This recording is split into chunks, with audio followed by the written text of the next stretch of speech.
And now back to Bobby Likas Car Clinic and your host, Bobby Likas. 227-2546, and Jen will put you in the queue, and I'll put you on the air. On the air now is Andrew from Florida. Andrew, welcome to Bobby Likas Car Clinic. All right, thank you for taking my call, Bobby. You're welcome. Just bouncing off your intro, though, before I get to my question, every time I have service done on my vehicles, the service writer suggests a few $100s worth of extra stuff, like cleaning injectors and things like this.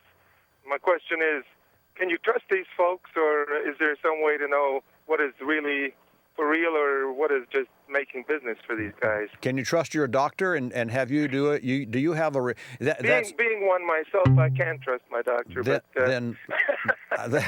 Well, what do you practice? Orthopedic surgery. I want to do the things that are really necessary. Yes. And how does a person who is not an expert like you, sort out what's for real and what's upsell? Then I'll tell you. We've created a certain plan and trademarked it, and you'll appreciate this. It's called pre-repair. It's the prevention of repair. It's preemptive repair, and it's now evolved into what we have codified as health car. As in medical terms, health care. And our health car it creates a dossier on every vehicle that comes into our service facility, and we document the services, and that we service the major components, which include the changing of the lifebloods of those cars from bumper to bumper every 30,000 miles or every 2 years. And then we enter that car into our pre-repair service plan and provide for that owner a 150,000-mile, 7-year protection plan that has a specific dollar value set for every component that we service.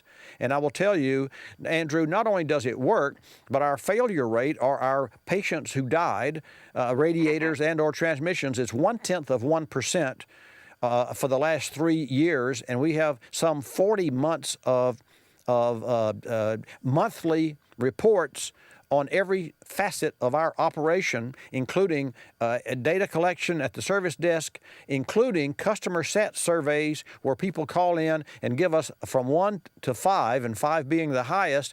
And when we have our monthly staff meetings and we get a 5, a 5, a 5, a 5, a 4, and a 5, Matt or Brian call the customer and said, "Why didn't we get 5s across the board?" And you'd be surprised and men especially say, "I don't give 5s to anything. I'm happy. You did a great job." Well, but then we ask the question, what might we do to get a 5?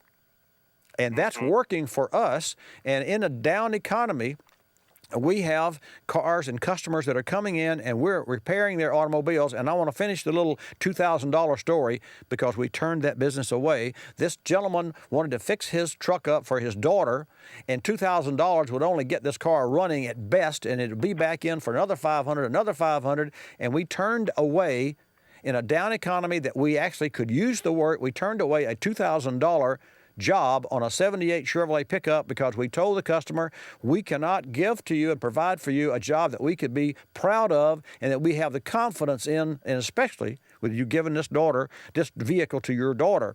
And he got upset, but he'll get over it. Well, it sounds like the answer to my question is find a really reputable place and not just go back to the dealer where you bought the vehicle if you think you're being upsold. I think you have to have the open conversation with the dealer if it's convenient for you, and certainly they've got the trained technicians. You're not forced to go back there, because the new car warranty can be maintained at any service shop so long as you keep records.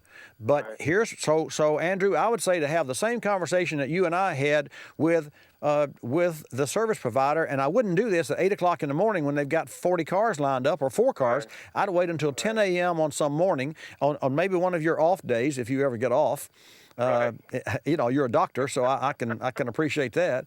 But pick a day and pick a time of the day that's not the busy morning drive, and go in and have a face-to-face and say, what would you do if this were your car?